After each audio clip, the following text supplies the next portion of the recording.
Zee 24 तास एक पाऊल पुढे। आणि राज्यातली धरणं असुरक्षित असल्याची कबुली जलसंपदा मंत्र्यांनी दिली आहे। एका महिन्याच्या आत धरण सुरक्षेवर कायदा करण्याची घोषणा सुनील तटकरे यांनी केली आहे। राज्यातली धरणं कशी असुरक्षित आहेत याचा पर्दाफाश करणारा झी मीडियाचा हा रिपोर्ट आहे।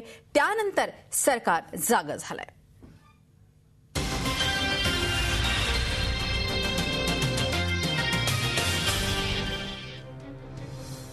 राज्यातल्या अनेक धरणांची तांत्रिक आणि बांधकामांसंदर्भातली कामं निधी नसल्यानं अनेक वर्षांपासून रखडली आहेत। खराब झालेले गेट्स, लिकेजेस तसंच मातीचे भराव खचल्यानं पाण्याचा अपव्यय होतोय।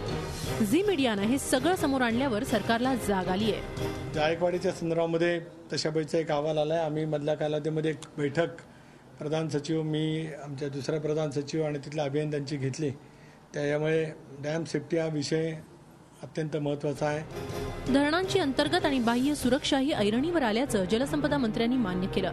यासाठी तातडीनं निधी उपलब्ध करून देण्याचं आश्वासन त्यांनी दिलंय।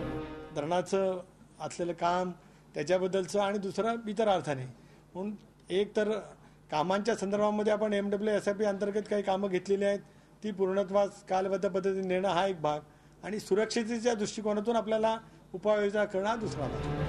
ढगफुटीसारखे प्रकार वाढत असताना शासनानं आता धरण दुरुस्तीची तातडीनं अंमलबजावणी करणं गरजेचं आहे।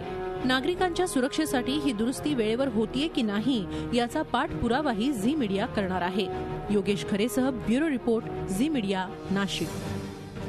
झी 24 तास एक पाऊल पुढे।